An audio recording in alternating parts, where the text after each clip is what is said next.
Bonjour à tous et bienvenue, voici notre nouvelle boîte à outils et aujourd'hui dans cette troisième boîte à outils nous parlons des erreurs et des gestions de ces erreurs. Alors je sais que c'est très tôt dans les vidéos, en général les gens qui vous font des formations comme ça sur le Python ou sur n'importe quel logiciel gèrent la gestion des erreurs bien après.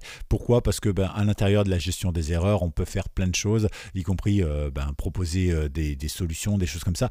Mais c'est vrai que c'est important, plus tôt vous comprenez ce concept de gestion des erreurs, meilleurs seront vos programmes dès le début. Et donc je me suis dit qu'après tout, finalement, puisque vous avez vu les conditions lors de la vidéo précédente, eh bien, vous avez sûrement maintenant l'essentiel des compétences, alors pas toutes les compétences, mais l'essentiel des compétences et de compréhension pour pouvoir comprendre la gestion des erreurs. Alors je vais vous donner des exemples, des types, on va prendre du temps pour le faire parce que c'est quelque chose de très important, d'accord? Il y a deux types de gestion d'erreurs, il y a les gestions d'erreurs du programme, donc ça, bon, quand on programme, on voit au fur et à mesure et on se dit, bah tiens, ça finalement je vais le corriger, ça passe pas, etc. Donc normalement, normalement, il n'est pas censé en avoir une fois que le code est fini. Mais par contre, vous avez aussi des erreurs liées à une action de l'utilisateur. Je vais vous donner un exemple tout simple, mais dans un programme, dans un projet que j'ai présenté sur cette chaîne, je vous ai montré en fait une sorte de cartoucheur, d'accord? Une sorte de cartoucheur avec différents contrôles, on peut lire, on peut mettre en pause, on peut enlever la pause, on peut faire stop, etc. D'accord? Admettons que l'utilisateur appuie sur play, d'accord? Donc le son commence à lire et il appuie sur pause. Très bien. Qu'est-ce qui se passe maintenant s'il appuie sur play? Eh bien techniquement, le programme, lui, va dire je ne peux pas lire puisque le son est déjà en pause, d'accord? Donc ça va être une erreur et donc il va falloir gérer l'erreur. Donc pour gérer l'erreur, il y a plusieurs solutions où on trouve une solution et on anticipe l'erreur. Dans ce cas-là, on est plutôt dans ce programme-là. Et sinon, si on ne l'a pas anticipé parce qu'on ne pouvait pas savoir que la personne était assez effrontée pour tenter de lire un son en pause, eh bien dans ce cas-là, on va lui indiquer qu'elle ne peut pas faire ça, tout simplement. D'accord? Donc, vous voyez, la gestion des erreurs, c'est quelque chose de très important. Alors, il y a plusieurs codes d'erreurs et on va les voir ensemble, si vous le voulez bien. Donc, par exemple, eh bien, on retrouve pas mal de choses. On retrouve le Zero Division Error. Ça, c'est quelque chose qu'on a assez souvent, notamment quand on va travailler sur les valeurs de temps. Quand on veut, par exemple, à un moment, dire, bah tiens, est-ce que la fin de l'heure est dans, par exemple, 120 secondes et mon morceau fait 121 secondes, d'accord? Combien de temps il reste, etc. Donc, on va diviser les temps, on va les soustraire, etc.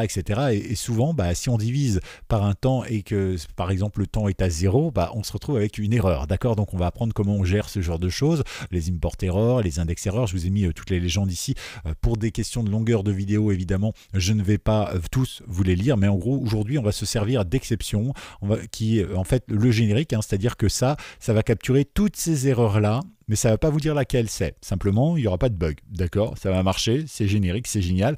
Ceci dit, après, c'est pas clair ni pour vous ni pour l'utilisateur, hein, je vous le dis tout de suite. Donc, on va apprendre à gérer celle-ci. On va gérer celle-ci essentiellement et peut-être, si on a un souci, on va gérer celle-là. D'ailleurs, on va commencer par gérer celle-là. Vous allez comprendre ça très rapidement. Donc, on va faire un exemple tout simple hein, que vous avez peut-être déjà croisé dans votre vie. On va mettre ça entre commentaires. Voilà. Donc, on va faire par exemple A égale 1, par exemple. D'accord? C'est notre valeur. A, ça vaut 1. Très bien. On va faire B égale 0. Voilà. Et là, vous vous attendez forcément à une erreur. Si je fais un print, par exemple. D'accord? Print. Et là, on va faire A divisé par B. D'accord? Donc si je fais ça, techniquement, j'ai une erreur. On va vérifier ça tout de suite. Effectivement, il me dit Zero Division Error, division by 0. Bah oui, c'est vrai que ça, c'est égal à 0. Par exemple, si je fais par 2, d'accord? Ici, ça va fonctionner. OK? Mais si effectivement, je mets un 0, ça ne va pas marcher. D'accord? Donc, comment est-ce qu'on va gérer ça? Eh bien, on va gérer grâce à une fonction qui s'appelle try except, et puis après on rajoutera finally et plein d'autres choses. D'accord? Donc, vous allez voir que la gestion des erreurs, c'est ça. Autre erreur qu'on pourrait avoir, par exemple, c'est si j'oublie de mettre une deuxième valeur. D'accord? Alors ici, il me l'indique donc en programmateur. Là, c'est une faute de nous, cette fois-ci. Hein, mais c'est vrai que, voilà, si je fais ça, il me met name error, B is not defined, c'est-à-dire que B n'existe pas. Il n'arrive pas à le trouver. D'accord? Donc nous, on va gérer ces erreurs tout simplement. Vous allez voir, c'est assez simple. Pour ce faire, on va pouvoir donc utiliser try, bien sûr. Comme ça va nous permettre d'essayer ici nos différentes conditions, ici aussi, et puis après, qu'est-ce qui se passe si ça ne marche pas, s'il y a une exception, s'il y a une erreur? Eh bien dans ce cas-là, on va pouvoir gérer les erreurs en fonction du nom, donc des différents noms ici. On peut gérer aussi plusieurs noms, sauf les noms, etc., pour que ce soit plus clair. On peut utiliser du else pour exécuter. Si aucune exception n'est déclenchée, on utilise donc le programme try, hein, c'est-à-dire que ça devient un sinon. Donc si on n'a pas rencontré d'erreur ici, du coup, on peut utiliser else. Et on a le finally, on va voir ça tout à l'heure, c'est-à-dire que le finally, quoi qu'il arrive, qu'il y ait une erreur ou qu'il n'y en ait pas eu, il exécutera ce bout de code, par exemple, pour quitter proprement le programme, pour mettre un petit message d'erreur, etc., etc. D'accord? Donc on va voir ça tout de suite. Alors on va cacher tout ça, sinon on va avoir un souci. Et on va reprendre notre code, donc A égale 1 et B égale 0. D'accord? Alors, vous avez le choix, vous pouvez mettre le try ici ou bien vous pouvez le mettre en dessous. D'accord? Try. Alors, pour mettre try, évidemment, il faut savoir que c'est comme le si, comme tout, comme dans la vidéo précédente, il faut indenter. Indenter, je vous rappelle évidemment ce que c'est. Eh bien, c'est tout simplement le fait de laisser un espace pour que lui sache que tout ce qui concerne cet espace se retrouve dans le try. D'accord? Donc ici, on va tout simplement pouvoir tenter notre première chose. Donc, on va réutiliser ceci dans notre try. D'accord? Très bien. Donc là, techniquement, si je fais ça, on a une erreur. D'accord? On va même en avoir deux puisque je n'ai pas mis d'except. Donc lui, il attend un except. C'est logique. Et donc maintenant, eh bien, on va mettre except. D'accord. Et on va mettre par exemple, je ne sais pas moi, pass. D'accord? Alors si je mets ça, beaucoup de développeurs font ça, mais ça c'est une grosse erreur. Je parle de développeurs amateurs, hein, les professionnels ne doivent pas faire ça évidemment. Ça veut dire quoi? Ça veut dire que s'il rencontre une erreur ici, en fait il fait comme s'il n'y en avait pas. D'accord? Il n'affiche pas de message d'erreur. On va vérifier ça tout de suite. Voilà, pas de message d'erreur. Si ici je cache ceci, donc il me manque aussi une variable, pas de message d'erreur, etc. Donc c'est pas très pratique, hein. Il vaut mieux éviter ce genre de choses. Alors nous tout à l'heure, souvenez-vous, on va le refaire ici. Nous avions en erreur 0 division. On est bien d'accord?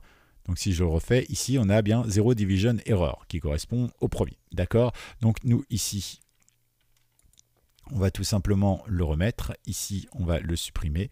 Et ici on va faire donc 0 division error. Et ici on va lui mettre un petit print pour nous afficher un petit message d'erreur. D'accord?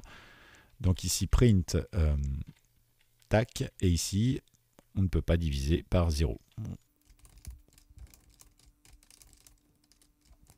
On va mettre un point d'exclamation. Voilà. Donc techniquement, maintenant, si j'applique ceci, je ne devrais pas avoir d'erreur. On va vérifier. On ne peut pas diviser par 0. Par contre, si effectivement maintenant, je crée une autre erreur volontairement, donc ici, en supprimant un des deux, eh bien, j'ai bien un message d'erreur. Ça veut dire qu'il a bien capturé uniquement l'erreur de la division par 0. D'accord? Très bien. On va corriger celle-ci. C'est donc name error. Donc, on va reprendre la même chose. Zut. On va coller. Ici, on va faire name error. Name error. Et ici, on va faire il manque une variable. C'est très important cette partie-là parce qu'effectivement, ça va vous permettre de gérer pas mal de choses. D'accord? Donc, on voit bien qu'ici, ça fonctionne. On voit bien qu'ici, ça fonctionne. D'accord? Alors maintenant, que va-t-il se passer si jamais, eh bien, ici, on a une erreur. Par exemple, ici, je ne sais pas, moi, je mets X, Z, par exemple. D'accord? Donc, techniquement, ça ne doit pas fonctionner, d'accord? Puisqu'effectivement, ici, on a Z. Alors, qu'est-ce qu'il va faire? Est-ce qu'il va me prendre mon name error? Est-ce qu'il va prendre mon division error? Ou est-ce qu'il va me mettre autre chose? Eh bien, on va voir ça. Alors là, vous voyez, il me met un message d'erreur. B égale Z. Il me dit name error, name Z is not definite. Et pourtant, on a bien ici une capture de name error. Alors pourquoi? Eh bien, c'est très simple. C'est parce qu'en fait, ici, je ne suis pas dans le try. Donc, ça veut dire que je ne rentre pas dans la gestion des erreurs. D'accord? C'est quelque chose que vous pouvez faire à tout moment de votre programme. OK?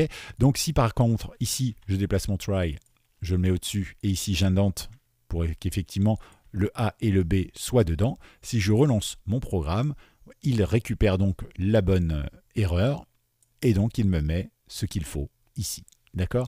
Donc c'est très important parce que ça vous permet vraiment de gérer des choses. Alors ne mettez pas n'importe quoi non plus dans le try en disant comme ça va gérer mon erreur. Il faut aussi parfois créer différents try, hein, c'est-à-dire que vous pourriez très bien avoir votre programme. Une partie du programme, même si vous êtes dans un if ou n'importe quoi, vous faites un try. Sinon, vous sortez, etc. etc., etc. D'accord? Dernière chose qu'on pourrait voir, par exemple, c'est le finale. Ça, je vous en ai parlé encore, mais je ne vous ai pas expliqué rapidement. Alors, le finale, c'est un bout de code qui vient en bout de tout ça et qui, quoi qu'il arrive, que le try ait fonctionné, c'est-à-dire qu'ici, on a eu, par exemple, une valeur comme, je ne sais pas moi, 7, par exemple. Donc, forcément, ici, ça fonctionne. Et bien après, il va passer directement au finale. Et si ici, on a une erreur, parce qu'on était sur, je ne sais pas moi, un cas, ou sur n'importe quoi d'autre, dans ce cas-là, hop, pas de souci, il va passer directement ici, après être passé par l'erreur en question. D'accord? Finale, c'est quelque chose qu'il va exécuter à tous les coups. Et par exemple, ici, on peut faire quelque chose comme print. On va le mettre, doit quitter le programme. Voilà. Et ici, on va lui mettre tout simplement, alors quitte ou exit, hein, peu importe. On va mettre exit. Et hop, normalement, ça doit fonctionner. Donc, on va tester. Hop, il manque une variable. Je dois quitter le programme. Je quitte. Maintenant, que se passe-t-il si effectivement ici, j'ai bien un chiffre? Donc, il m'affiche mon résultat, je dois quitter le programme, je quitte le programme. Vous voyez? Donc, vous pouvez faire comme ça la suite sans aucun souci et ça fonctionne très bien. OK.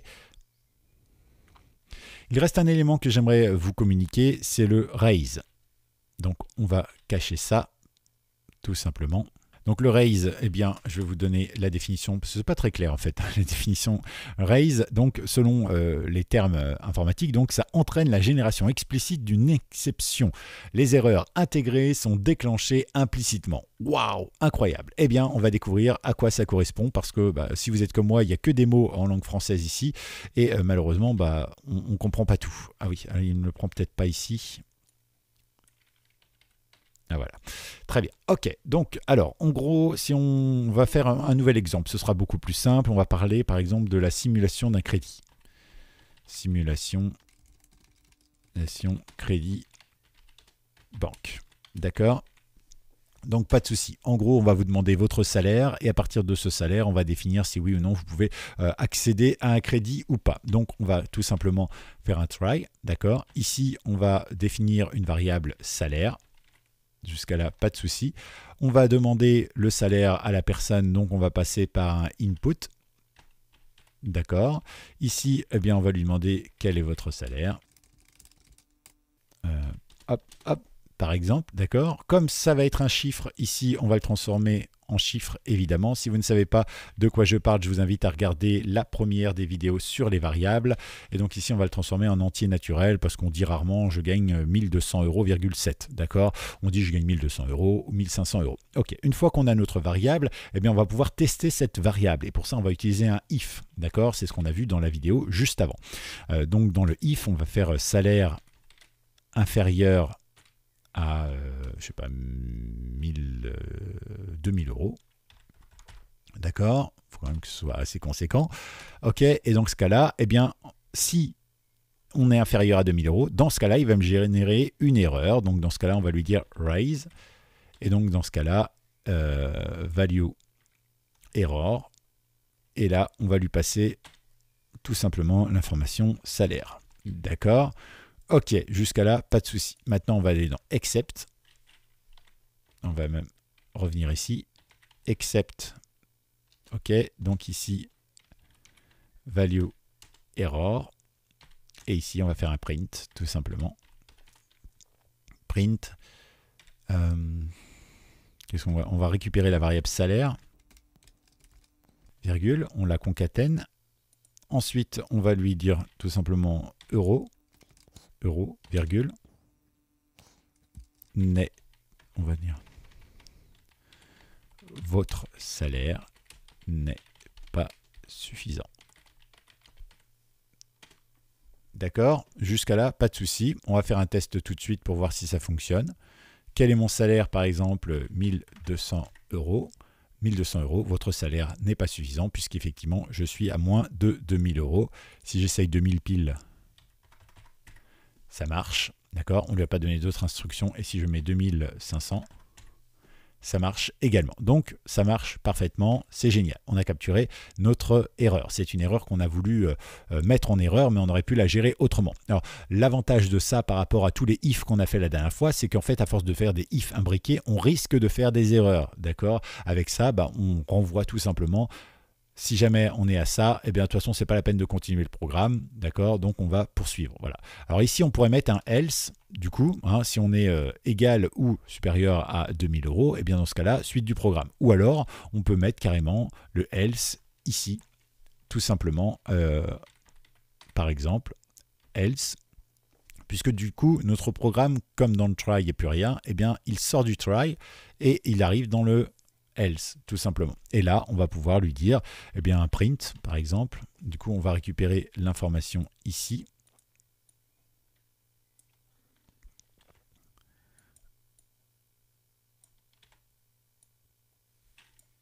Hop, on indente, on envoie ça, salaire. Votre salaire est...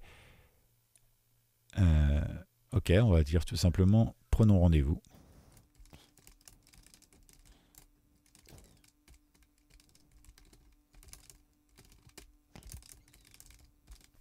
Nous parlerons de votre projet. Très bien, on va tester ça tout de suite, voir ce que ça donne. Alors, ici, voilà. Donc notre salaire, par exemple, on va dire 1200.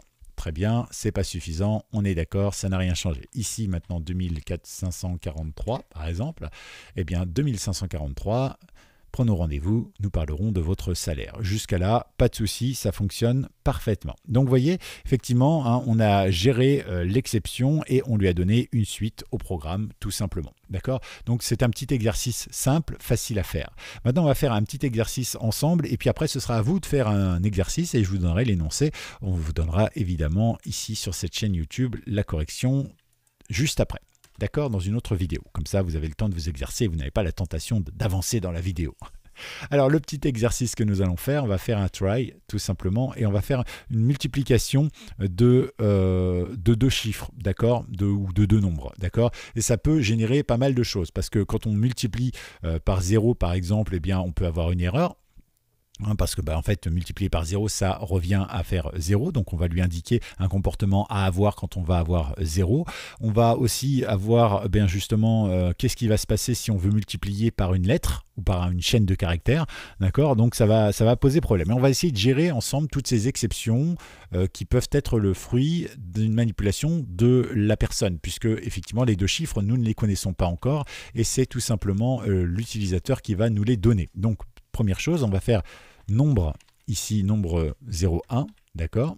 Ici, on va également avoir un input. Dans notre input, on va lui demander tout simplement quel est le premier nombre à multiplier avec multiplier. D'accord. Comme ça, on sait bien que c'est une multiplication.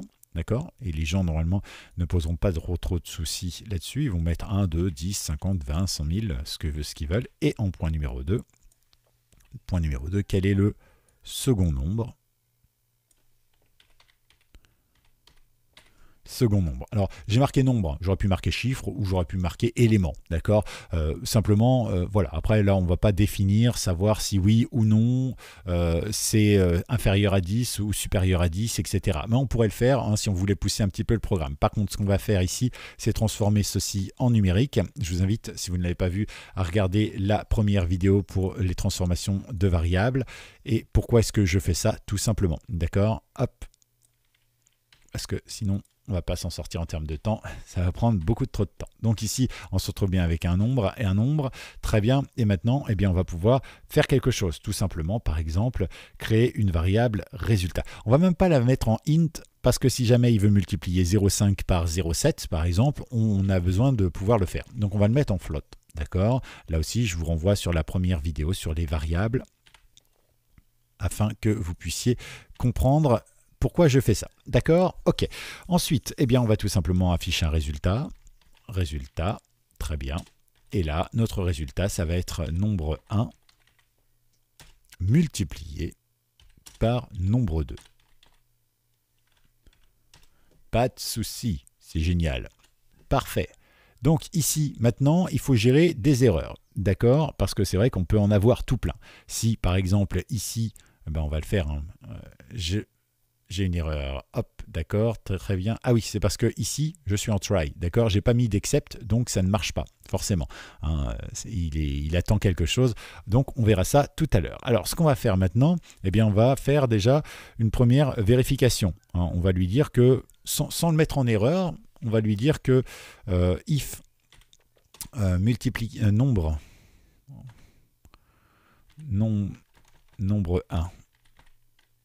1 égale 0, ou bien, comme ça vous fait réviser les choses, nombre 2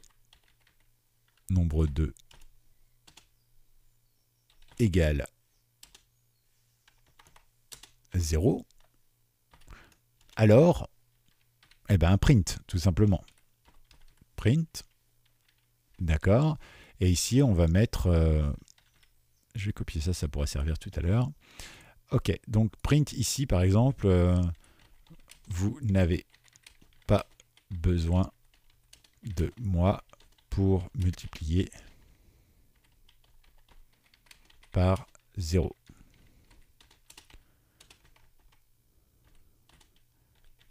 Égale la tête à Toto. D'accord? Ok, bon, alors on peut faire ça si ça doit fonctionner. Très bien, on ne peut pas essayer maintenant puisqu'on n'a pas fait notre try. D'accord? Donc maintenant, qu'est-ce qu'on pourrait faire? Eh bien, on va gérer notre problème d'erreur. Qu'est-ce qu'on pourrait avoir comme erreur? Eh bien, par exemple, on pourrait avoir une erreur genre il me faut un élément numérique. D'accord? Donc là, on gère deux choses en fait. Hein. La première chose qu'on va gérer, c'est si ici ou si ici, on nous met un 0, évidemment, hein, parce que multiplier par 0, ça revient toujours à faire 0, on le sait bien. Donc du coup, ici, on n'a pas besoin de le mettre en erreur. Hein. Ce serait un peu trop long, mais on peut très bien le mettre si on a envie, il n'y a pas de souci, ou bien afficher 0, peu importe. Et puis ici, donc en except, on peut par contre bien se retrouver avec quelque chose qui serait en fait quelqu'un qui nous mettrait 8 HUIT, d'accord, directement en lettres plutôt que de l'écrire en chiffres. Alors dans ce cas-là, il y aurait plusieurs possibilités. On pourrait très bien, et on le fera peut-être dans une autre vidéo, eh bien récupérer ce programme et en fait convertir les lettres en chiffres pour que effectivement HUIT, eh bien c'est égal à 8. Voilà, on pourrait le faire via un dictionnaire. On verra ça dans une autre vidéo. En attendant, eh bien on ne sait pas faire ça, pas maintenant en tout cas. Je vous ai pas encore montré. Donc on va passer tout simplement par une erreur basique. On va faire une value error. Value error, d'accord. Et ici, on va tout simplement printer quelque chose en disant il faut un élément numérique, d'accord. Il faut un élément numérique. Ok, bon, on va tester notre programme tout de suite, d'accord. Try, quel est le premier chiffre à multiplier? Par exemple 1, et je multiplie par 10. Donc, ici, je n'ai pas imprimé mon résultat. Forcément, ça risque de poser problème. Donc, print. Tac, print. Ici, on va faire résultat. Le résultat est de... Et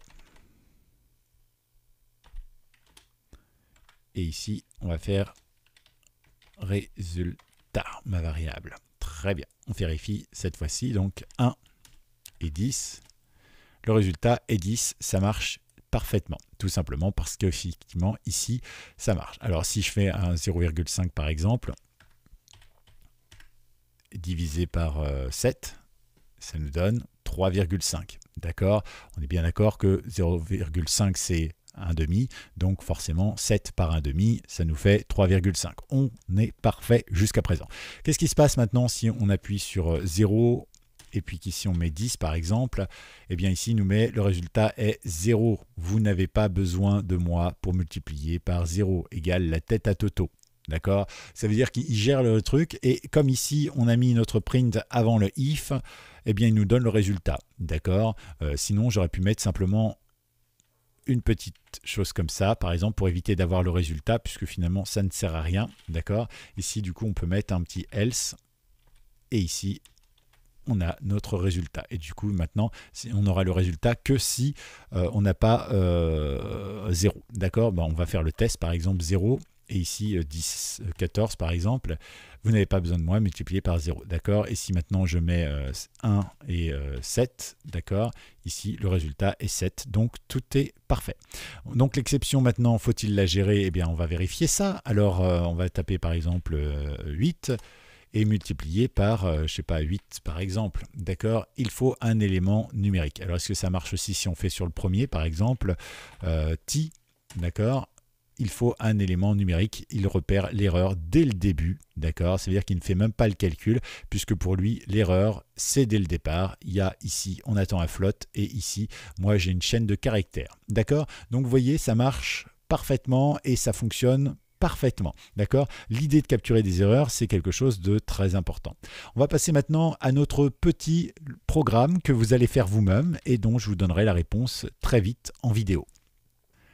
Alors j'ai décidé de vous gâter tout simplement avec une histoire de jeu vidéo. Alors, on va partir dans ce principe-là parce que ça va nous permettre effectivement à la fois de gérer des erreurs mais aussi de faire des additions, des choses comme ça et des soustractions et ça va vous permettre de bouger un peu vos variables, de faire des conditions, des choses comme ça. D'accord? On va partir sur quelque chose de très simple. On est une sorte de héros, d'accord? Et on se retrouve à un carrefour. On doit passer à gauche et à droite, d'accord? On a bien sûr un point de vie, on a aussi bien des ennemis qui ont aussi des points de vie et qui vont devoir nous attaquer et qui vont nous faire perdre des points de vie. On a des protections comme des boucliers, des choses comme ça. D'accord? Donc vous allez voir, c'est très simple. Alors on va faire quelque chose de très minimaliste parce qu'on n'a pas encore développé ici les connaissances. Donc on va partir sur un joueur qui a un seul point de vie au départ. Eh ouais, je suis comme ça moi. C'est difficile, hein, mais j'aime bien quand c'est difficile.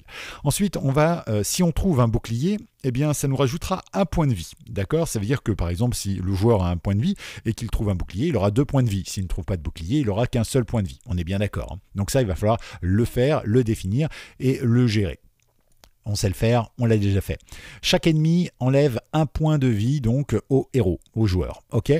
Si le joueur choisit d'aller à gauche, eh bien en fait, il va trouver un bouclier, puis il va rencontrer un ennemi. D'accord? Si par contre il choisit d'aller à droite, il va rencontrer directement 2 ennemis. Autrement dit, je n'aime pas cher de sa peau. Ensuite, vous allez indiquer donc la direction et le choix pris par le joueur, tout simplement. D'accord? Ensuite, eh bien, si le joueur, lui, est à 0 de vie, il meurt, ce qui est normal. D'accord? Donc, vous allez devoir afficher tout ça, mettre en place tout ça, paramétrer tout ça, et vous allez devoir gérer, bien sûr, quelques exceptions, comme par exemple, le joueur ne peut pas avoir moins de 0 point de vie, ou encore, le joueur ne peut que aller à gauche ou à droite. Le reste met fin au jeu, tout simplement. D'accord? Ok, bon, je pense que vous avez compris. Alors, bon courage et à très vite parce que je vais vous donner la réponse dans une prochaine vidéo. Bon courage.